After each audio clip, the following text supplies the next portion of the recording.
하나님께서 함께 하시는 백성들에게 언제나 희망을 주시는 줄 믿습니다. 비록 그들이 어리석어 우상 숭배를 하고 비록 그들이 하나님을 떠나 죄악 가운데 있다 하더라도 하나님께서는 하나님의 백성들을 잊지 않으시며 그들로 하여금 다시금 회복할 수 있는 은혜를 주시는 줄 믿습니다. 그리고 그 역사에는 하나님의 마음을 잊지 않고 죄악된 세상 가운데서 하나님 앞에서 은혜를 입어 신실하게 살아가는 사람들이 반드시 존재했습니다. 하나님께서는 그들로 말미암아 다시금 회복하게 하시고 하나님의 역사를 다시금 일으키셨습니다. 하나님의 백성이었던 이스라엘 역시 하나님을 잊어버리고 하나님을 떠나 살아가던 시대들이 있었습니다. 바벨탑으로 우상 숭배를 하며 아담과 셋, 노아로 이어져 오던 믿음의 줄기가 흩어지게 되고 애굽에서 400여 년간 하나님을 잊고 살아갔으며 사사기에서 300여 년간 하나님의 말씀과 하나님의 종들의 말보다 자신들의 생각이 더 옳다고 살아가며 자신들의 정의가 하나님의 정의보다 앞섰던 때가 있었습니다. 말라기 선지자 이후에 일반 성도들도 그리고 제사장들도 타락하여서 절망의 암흑기를 지나기도 하였습니다. 하지만 하나님은 여전히 그들을 잊지 않으셨습니다. 하나님의 백성, 하나님께서 붙드시는 백성들의 삶을 하나님께서는 기억하시고 진노 중에서라도 긍휼을 잊지 않으셨습니다. 그래서 바벨탑의 우상 숭배로 흩어졌던 인간들 가운데에 하나님께 믿음으로 반응하였던 아브라함을 통해 믿음의 백성을 모으시고 하나님의 백성을 이루어 가셨습니다. 하나님을 잊고 애굽의 노예로 살아가던 이스라엘 백성들에게 모세를 보내셔서 하나님의 백성의 공동체를 형성하셨습니다. 하나님의 종들의 말보다 그리고 하나님의 말씀보다 하나님의 그 모든 정의보다 자신들의 정의가 중요했던 그 시대에 하나님의 종들을 취사 선택하며 자신의 소견대로 생활하던 사사시대에는 사무엘 선지자를 세우셔서 그들을 다시 하나님의 백성과 나라로 세워나가셨습니다. 그리고 일반 성도들도 제사장들도 모두 종교적 행위에 심취하여서 거룩의 모양은 있으나 거룩의 능력을 부인하던 이들에게 예수 그리스도를 보내셔서 모든 종교적 행위를 잊게 하시고 예수 그리스도로 말미암아 참된 하나님의 나라를 보여주시고 성령의 거룩함으로 능력 있는 삶을 살게 하셨습니다.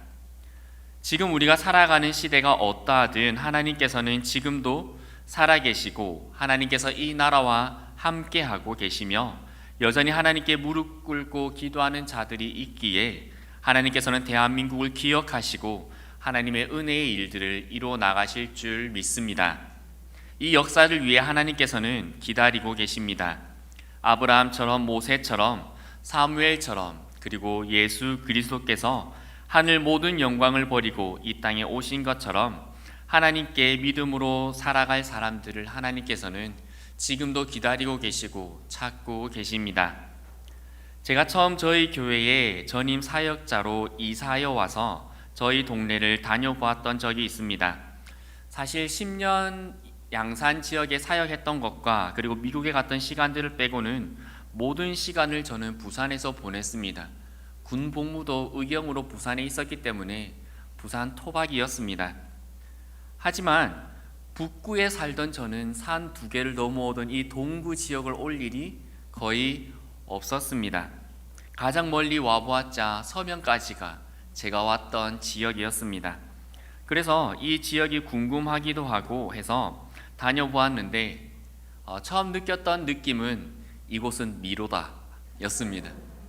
어느 한 성도님께서 저보고 저기 잘못 올라가면 길 잃어버린다고 하셨었는데 정말 꼬불꼬불 골목길이 많은 미로였습니다. 그러다가 하루는 좌천역에서 이제 교회 쪽으로 올라올 때가 있었는데 좁은 골목길에서 보았던 한 화벽이 제 마음에 큰 울림을 주었었습니다. 일본 순사들이 독립운동을 하고 있는 사람들에게 총을 쏘고 있는데 그 사람들 앞에는 아마 일신여학교 학생들을 상징적으로 표현해 놓은 것 같은 여성들이 태극기를 들고 있었고 일본 순사들이 쏘았던 총알을 태극기 모양의 부채가 튕겨내고 있는 화벽을 보았습니다. 저희 성도님들은 아마 어떤 그림인지 다 아실 것 같습니다. 그런데 그 화벽을 본 이후로 제 마음에 늘 고민하게 되었던 것이 있습니다. 만약 그때 그 시절에 제 딸아이가 와서 아빠, 저 3월 1일 날 친구들과 같이 독립운동 갈 거예요. 태극기도 몰래 다 만들었고요. 친구들과 또 다른 아저씨들이랑도 다 약속을 해놓았어요. 아빠도 같이 가실래요? 저는 걱정하지 마세요. 하나도 무섭지 않아요. 이건 제가 해야 할 일이에요. 라고 한다면 나는 과연 그 아이를 보낼 수 있을까 였습니다. 나가면 죽을 것이 뻔하였습니다. 안 죽으면 일본 순사들에게 잡혀서 가혹한 옥살이를 할 것이 너무나 뻔한 결과였습니다. 그런 길로 가는 과연 내 자녀를 나는 보낼 수 있을까라는 질문이 저희 교회에서 사역하면서부터 지금까지도 늘 제 마음에 언제나 그 길을 지날 때 그리고 일신여학교를 볼 때 질문하게 됩니다. 꼭 네가 해야만 하니? 너 말고 다른 사람이 하면 되잖아. 네가 하지 않아도 누군가 할 텐데 너는 하지 마라. 너까지 굳이 그렇게 할 필요 없단다 라고 말하고 싶습니다. 그런데 그랬다면 오늘 우리가 누리고 있는 이 독립과 자유는 없었는지도 모릅니다. 누군가 자신의 자녀들을 죽음의 길로 가는 것을 받아들이고 허락하였기에, 그리고 그 죽음을 바라보고 그 마음으로 같이 죽어 주었기에 우리는 지금 이 자유를 누리고 있는 것인 줄 믿습니다. 그래서 부족하나마 제 마음에 하나님께 늘 기도드립니다. 하나님, 제 아이가 하나님의 길로 가겠다고 하였을 때 부모로서 그 길에 걸림돌이 되지 않게 해주시옵소서. 그 길을 위해 제가 할 수 있는 것들을 위해 준비할 수 있게 해주세요라고 기도합니다. 물론 지금도 자신은 없지만 결국에 그 순간이 되게 된다면 그 길로 부르시는 하나님의 부르심에 순종해야지라는 마음을 지금도 먹고 있습니다. 오늘 우리가 살아가는 시대도 참 어두운 시대입니다. 그리고 세상의 방식을 선택하지 않으면 살아가기가 너무나 어려운 시절입니다. 특히 돈이 너무나 무서운 시절입니다. 내 수중에 가진 돈으로는 할 수 있는 것보다 할 수 없는 것이 더 많기에 그만큼 더 무서워지기도 합니다. 그 돈을 잘 벌 수 있도록 하기 위해 우리 자녀들을 교육하고 그리고 그것을 돈을 들여서 공부시키지만 그것이 꼭 그만큼의 돈을 우리 아이들에게 안겨주지도 않습니다. 우리 자녀들을 성결하게 양육시키지만 밖에 나가서 어떤 이성들을 만나는지 그들과 어떤 관계를 가지는지 우리는 알지 못합니다. 여러분, 룸카페라고 들어보셨습니까? 작은 방에 TV나 보드게임 또는 여러 가지 즐길 거리를 두고 시간당 비용을 받고 그 방을 빌려주는 시설입니다. 청소년들도 이용할 수 있는 시설도 있습니다. 그런데 얼마 전 나온 기사를 제가 요약해서 읽어드리겠습니다. 최근 여성가족부가 지방자치단체에서 청소년 룸카페 단속을 요청하면서 단속이 강화된 가운데 부산의 룸카페도 미성년자 출입관리가 미흡해 청소년들의 탈선의 온상이 될 수 있다는 우려가 제기된다. 지난 7일 오후 취재진이 방문한 부산의 한 룸카페에는 중고등학생 커플들이 문을 열고 불이 꺼진 방으로 들어가는 모습이 보였다. 성인과 청소년실이 따로 구분되지 않았고 문에 달린 창문은 종이나 스티커로 덮여 있어 밖에서 내부를 들여다볼 수 없었다. 청소년 출입 고용 금지 업소 결정 고시에 따르면 이는 단속 대상에 해당된다. 이전에 해당 룸카페는 창문을 개방했지만 학생 손님들이 불편하다며 가려달라는 요구를 잇따라 제기하면서 종이 등을 덧댄 것이다. 방 내부의 매트 위에는 쿠션과 담요, TV가 있었다. TV에는 온라인 동영상 서비스와 유튜브 등이 설치되어 있었고 미성년자가 볼 수 없는 성인물 영화도 인증 없이 쉽게 재생할 수 있었다. 룸카페 복도는 흡연실과 연결되어 있어 학생들도 쉽게 이용할 수 있는 구조였다. 흡연실 출입에 미성년자 출입 금지 등 문구도 없었다. 흡연실 내부에는 의자 한 개만 있었고 재떨이가 없어 담배 꽁초가 바닥에 이리저리 흩어져 있었다. 뉴시스에서 노경민 기자, 박명훈 기자가 보도한 내용입니다. 여러분, 우리는 어떻게 해야 할까요? 우리 자녀들을 어떻게 키워야 할까요? 우리 자녀들, 그리고 그 자녀들의 자녀들, 우리의 손자, 손녀들이 살아갈 세상은 과연 어떻게 되어버린 세상을 살아가게 될까요? 정말 우리는 어떻게 해야 할까요? 교육 시스템을 어떻게 바꿔야 되고, 교회에 어떤 신앙 교육 프로그램을 가져와야 하고, 어떤 기도 프로그램, 어떤 예배 형식, 어떤 목장 시스템을 우리는 갖추어야 할까요? 사실 다 필요 없습니다. 한국교회는 지금까지 한 번도 시스템으로 성장했던 적이 없습니다. 오히려 전도 프로그램들, 부흥하는 교회 시스템을 적용하면서부터 한국교회는 무너져 가기 시작했습니다. 그 프로그램에 동참하는 자들은 교회의 메인 멤버가 되고, 그 프로그램에 동참하지 않는 자들은 교회 사역에 동참하지 않는 자들처럼 여겨졌습니다. 부흥하기 위한 시스템이 오히려 분열시키는 도구가 되었던 것입니다. 반짝 유행하던 프로그램에 그 추억에 갇혀서 우리의 신앙이 날마다 개혁해 나가야 하는 개혁의 신앙이 묶여져 버렸습니다. 한국교회는 무엇으로 성장해 왔을까요? 우리의 이 동구의 골목길을 올라가다 보면 수많은 믿음의 기독교인 선배들이 어떻게 그때 그 시절에 독립운동을 했는지 적혀져 있습니다. 무엇이 그들로 하여금 뜨거운 길을 가게 하였을까요? 무엇이 한국교회를 지금까지 지탱해 왔을까요? 그것은 바로 회개의 기도였습니다. 자신의 모든 것을 내려놓고 오직 하나님만을 붙들고 기도함으로 한국교회는 성장했습니다. 정말 성경적인 성장을 해왔던 한국교회였습니다. 사무엘상 12장 14절에서 15절에 사무엘은 이렇게 말합니다. 너희가 만일 여호와를 경외하여 그를 섬기며 그의 목소리를 듣고 여호와의 명령을 거역하지 아니하며 또 너희와 너희를 다스리는 왕이 너희의 하나님 여호와를 따르면 좋겠지만은 너희가 만일 여호와의 목소리를 듣지 아니하고 여호와의 명령을 거역하면 여호와의 손이 너희의 조상들을 치신 것 같이 너희를 치실 것이라. 하나님만을 섬기고 하나님만을 구하며 성장해왔던 한국 교회이기에 하나님의 말씀을 듣지 않으면, 그리고 저마다의 옳음을 말하고 하나님의 말씀을 청종하지 아니하면 하나님께서 한국 교회를 치실 것입니다. 한국 교회 교인들, 우리들의 삶을 하나님께서 치실 것입니다. 그러니 우리는 오늘 태극기를 흔들며 그 사명의 길을 갔던 믿음의 성도들과 같이 이 시대에 우리가 해나가야 하는 그 사명의 길을 걸어나가는 우리가 되기를 소망합니다. 우리는 다시 회개의 자리로 돌아가야 합니다. 주님의 말씀처럼 회개하고 회개에 합당한 열매를 맺어야 할 줄 믿습니다. 그 회개에 합당한 열매가 무엇입니까? 바로 진실함을 회복하는 것입니다. 사무엘상 12장 5절에 사무엘은 자신의 삶에 대해서 이렇게 고백합니다.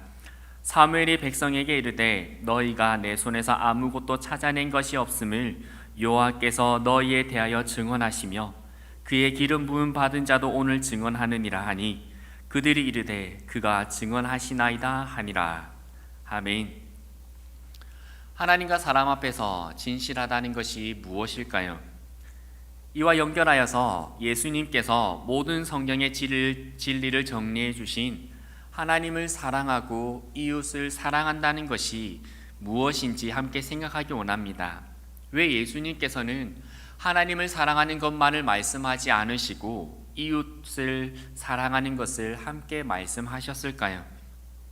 왜 하나님께서는 하나님께 예배드리러 왔던 가인과 아벨의 제사 중 가인의 제사를 받지 않으셨을까요? 그것은 우리의 일상, 삶의 현장에서 이웃들에게 하는 것이 곧 하나님께 하는 것과 같기 때문입니다. 이웃을 사랑하지 않는 것은 곧 하나님을 사랑하지 않는 것이라 하나님은 여기십니다. 사람 앞에서 진실하지 않는 자는 곧 하나님 앞에서도 진실하지 않다라고 하나님께서는 여기십니다. 왜냐하면 하나님께서는 우리의 모든 삶을 알고 계시며 우리의 중심을 감찰하시는 분이시기 때문입니다. 우리의 일상의 삶이 어떠합니까? 우리의 삶의 현장이 어떠합니까? 우리 교회의 사명이 무엇입니까? 삶의 현장을 하나님의 나라로 만들어가는 것입니다. 하나님 앞에서의 우리의 삶과 우리의 삶의 현장에서 우리의 삶이 진실하게 되기를 소망합니다. 또한 하나님만을 섬김이 회복되어야 할 줄 믿습니다. 14절 15절의 말씀을 한 번 더 봉독해 드리겠습니다. 너희가 만일 여호와를 경외하여 그를 섬기며 그의 목소리를 듣고 여호와의 명령을 거역하지 아니하며 또 너희와 너희를 다스리는 왕이 너희의 하나님 여호와를 따르면 좋겠지만은 너희가 만일 여호와의 목소리를 듣지 아니하고 여호와의 명령을 거역하면 여호와의 손이 너희의 조상들을 치신 것 같이 너희를 치실 것이라. 아멘. 여호수아 시대에 이스라엘 백성들이 차지했던 곳은 이미 가나안 족속들이 살아가고 있던 땅이었습니다. 하나님께서는 가나안 민족들의 죄로 인해 그들을 모두 그 땅에서 쫓아내라 라고 말씀하셨습니다. 그런데 이스라엘 백성들이 가나안 땅을 정복하면서 느꼈던 그 현실은 하나님의 말씀을 온전히 지키기에 너무나 무리수가 있는 환경이었습니다. 여호수아 5장을 보면 5장 11절에 또 그 땅의 소산물을 먹은 다음 날에 만나가 그쳤으니 이스라엘 사람들이 다시는 만나를 얻지 못하였고 그 해에 가나안 땅의 소출을 먹었더라 라고 기록하고 있습니다. 가나안 땅을 정복하기 이전에 이스라엘 백성들은 하늘에서 내리는 만나와 메추라기를 먹으며 살았던 자들입니다. 아침에 눈을 뜨면 먹을 것이 진 사방에 널려 있었습니다. 그리고 메추라기들이 있어서 고기도 풍족하게 먹을 수 있었습니다. 그런데 가나안 땅에 들어가니까 어떻습니까? 당장에 곡괭이질을 해야 되고 호미질을 해야 했습니다. 그런데 출애굽 1세대들을 이미 다 죽어 있었습니다. 그럼 가나안 땅에 들어갔던 자들은 태어나면서부터 눈을 뜨면 만나가 내려져 있는 삶을 살았습니다. 밭을 일구거나 광야에서 먹을 것을 찾기 위해 그 어떤 노력도 하지 않아도 되었던 자들입니다. 눈만 뜨면 먹을 것이 있어서 그저 그것을 거두어 들이며 평생을 살았던 가나안 출애굽 2세대들이었습니다. 누가 그들에게 곡괭이질을 알려주고 누가 그들에게 호미질을 알려주고 도랑 파는 것을 알려주었으며 누가 그들에게 곡식을 어떻게 거두어야 되고 어떻게 저장해야 하며 내년에 그것을 어떻게 뿌려야 하는지 누가 가르쳐 주겠습니까? 하나님께서 천사를 보내셔서라도 알려줘야 하지 않겠습니까? 라고 할 만큼 그들이 가나안 땅에서 만났던 상황들이 녹록치 않았습니다. 그러니 이스라엘 백성들은 그 땅에서 살아남기 위해서라도 그 땅의 형질을 가장 잘 알고 있던 가나안 민족들을 다 쫓아내기는 어려웠을 것입니다. 그래서 그들은 가나안 민족을 자신들의 종으로 삼았습니다. 아니, 종으로 삼을 수 있을 것이라 생각했습니다. 하지만 결국은 이스라엘 민족은 가나안 민족이 숭배하는 그 우상들을 함께 섬기는 타락한 민족이 되어버렸습니다. 우리는 결코 세상을 종으로 삼을 수 없습니다. 우리가 세상을 이길 힘은 우리에게 결코 없습니다. 우리는 오직 하나님만을 의지할 뿐입니다. 그러면 하나님께서 세상을 이겨주시는 것입니다. 그 승리에 대한 믿음이 다시 우리에게 회복되어지기를 원합니다. 그 승리에 대한 확신이 다시 우리의 삶에 회복되어지기를 원합니다. 코로나19를 지나오면서 너무나 힘든 시기들을 보낸 이야기들을 많이 듣습니다. 그만큼 더 우리에게 세상이 무서워졌고 그만큼 더 세상이 우리보다 강력해졌고 그만큼 더 세상이 보여주는 그 물질, 그 돈들이 우리를 옥죄어오고 있는 시절입니다. 이럴 때 우리가 하나님께서 주실 그 승리에 대한 믿음을 잊어버리고 가고 있는 건 아닌지 한번 우리의 삶을 점검해 보았으면 좋겠습니다. 아니 어쩌면 만약 지금 나의 삶에 굳이 하나님께서 개입해 주시지 않으셔도 하루하루 살기에 충분합니다라고 고백해 버리고 있는 건 아닌지 우린 한번 다시 생각해 보기를 원합니다. 한 신학자는 이렇게 말했습니다. 여러분이 한쪽 발을 하나님께 두고 다른 한쪽 발을 세상에 두고도 아무 문제 없이 잘 살아가고 있다라고 한다면 정신을 차리고 당신의 발밑을 다시 살펴보시기 바랍니다. 양쪽 발 어디에도 하나님은 계시지 않으실 겁니다. 라고 말했습니다. 하나님에 대한 오직 우리가 하나님만을 믿음으로 말미암아 주실 그 승리에 대한 믿음, 그 승리에 대한 확신이 다시금 우리에게 회복되어지기를 소망합니다. 그리고 기도하기를 쉬지 않는 우리의 삶이 되기를 원합니다.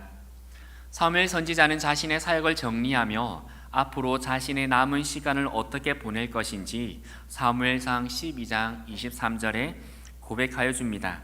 우리 23절의 말씀을 같이 한번 봉독하도록 하겠습니다.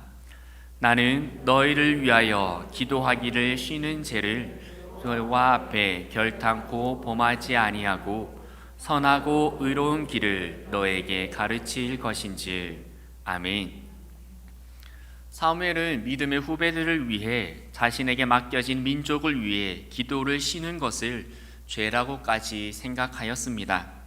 그만큼 그는 자신의 목숨이 다하는 날까지 기도의 중보를 쉬지 않겠다는 결단이었습니다. 그리고 하나님의 그 선하고 의로운 길을 끝까지 가르치겠다라고 사무엘은 이야기합니다.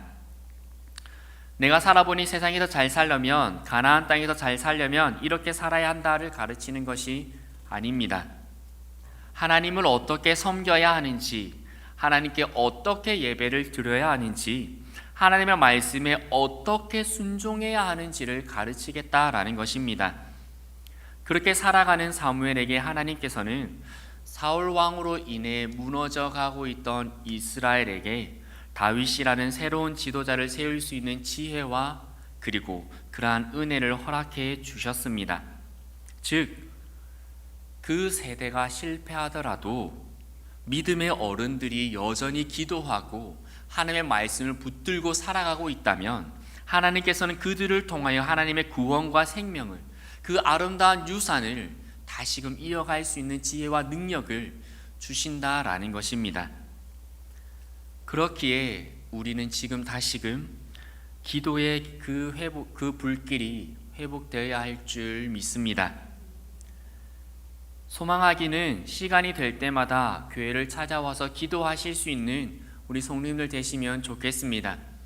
우리 관리 집사님께는 죄송하지만 밤에 와서 집사님 기도하려고 하는데 새콤이 잠겨져 있으니까 좀 열어주십시오 라고 할 수 있는 우리 교회 되었으면 좋겠습니다. 집사님 죄송합니다. 그러한 기도의 그 뜨거움이 다시 우리에게 불이 붙었으면 좋겠습니다. 하나님의 백성들이라면 우리 성도님들은 다 느끼실 겁니다. 이 예배당이 들어올 때에 하나님께서 우리에게 무엇을 느끼시게 해주시는지 아실 겁니다.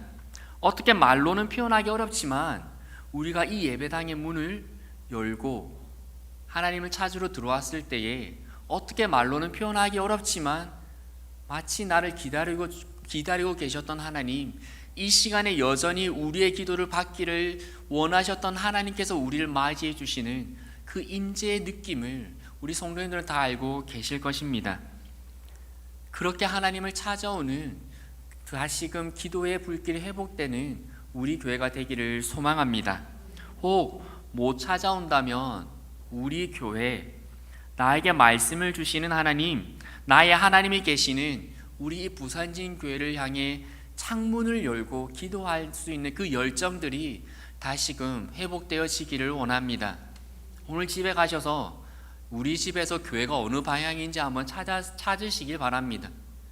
그리고 아침에 눈 떴을 때에 나에게 늘 말씀을 주시고 나를 만나 주시고 나의 삶에 은혜 베풀으신 하나님이 역사하시는 이 교회당을 바라보고 이 교회에 계신 하나님을 바라보고 기도하는 우리 성도님들 되시기를 소망합니다. 그럴 때 하나님께서 다시 역사하시지 않겠습니까? 그럴 때에 우리의 말랐던 눈물들이 다시금 회복되어지고 이 어려운 시절을 지나면서 딱딱해져 버렸던 우리의 마음들이 다시금 부드러워지고 사막에서 살기 위해 가시를 낼 수밖에 없었던 선인장처럼 이 삭막한 세상 가운데 살아가기 위해 어쩔 수 없이 나의 말이 날카로워지고 나의 눈빛이 날카로워지고 나의 마음이 좁아졌던 것들이 다시금 풀어지고 생명의 샘으로 시냇가에 심기운 나무와 같이 회복되지 않겠습니까? 우리 이 시간에 그러한 하나님 앞에서 결단들이 있었으면 좋겠습니다. 다시금 우리의 삶이 회개의 자리로 돌아가서 삶의 진실함을 회복하고 오직 하나님의 방식으로만 성공하고 그 성공에 대한 확신, 하나님이 내 삶에 성공을 주실 것이다, 하나님이 내 자녀들의 인생을 이끌어 가실 것이다 라는 믿음이 다시금 회복되어지고 그리고 기도의 그 사모함이 회복되어지는 우리가 되기를 소망합니다. 그러면 우리 교회를 통하여 다시금 이 나라가 살아날 줄 믿습니다. 대형 교회를 통해서 이 나라는 절대 살아날 수 없습니다. 이미 시스템화되었고 이미 회사처럼 운영되어지는 교회들이 아니라 다시금 엎드려지고 다시금 무릎이 낙타 무릎처럼 부어오르고 다시금 다리가 종아리가 허벅지가 찌릿찌릿하게 쥐가 나는 그 교회에서 하나님의 역사는 시작될 줄 믿습니다. 그곳에서 민족이 살아나게 될 것이고 그곳에서 다시금 하나님의 자유가 참되게 선포될 줄 믿습니다. 이 결단이 오늘 이 3.1절 예배를 드리는 우리 모두의 심령에서 그런 우리의 기도의 어머니의 자리가 되기를 주님의 이름으로 소망합니다. 함께 기도드리겠습니다. 하나님은 여전히 살아계시고 역사하심을 믿습니다. 하나님, 아직은 구원받을 만한 때요, 아직은 성령의 능력이 임하시는 때인 줄 믿습니다. 하나님, 아직은 이 나라에 기도하는 자들이 있기에 이 나라에 소망이 있는 줄 믿습니다. 하나님, 다시금 우리가 회개의 눈물을 회복하기를 소망합니다. 하나님, 이 시간 다시금 진실함을 회복하기를 소망하고 참으로 하나님의 방법대로만 살아가기로 결단하고 참으로 우리의 기도의 열정들이 회복되어지기를 소망합니다. 하나님, 당장의 성령의 불이 오순절에 임한 것처럼 임하면 좋겠지만은 그렇지 아니한다 하더라도 우리의 삶에 하나님 작은 불씨들이 다시금 켜지고 그 불씨들이 다시금 살아있기를 원합니다. 하나님, 마치 공장에다 전기를 넣어주면 그냥 깜빡깜빡하는 가짜 불들이 아니라 살아있는 불타는 불들이, 그러한 기도의 불들이 회복되어지는 우리 교회 되기를 소망합니다. 그래서 하나님, 다시 한 번 더 참된 하나님의 나라의 자유를 다시 한 번 더 하나님, 죄악된 곳에서부터 독립으로 나아가는 하나님의 그 자유를 외치며 나아갈 수 있는 우리 교회 되게 하여 주옵소서. 하나님, 우리는 그러한 믿음의 유산을 가지고 있는 교회이오니 하나님, 그러한 열정들, 그러한 그 불길들이 다시 한 번 더 우리를 통하여 이 땅에 타오를 수 있도록 역사하여 주옵소서. 예수 그리스도 이름으로 기도드리옵나이다. 아멘.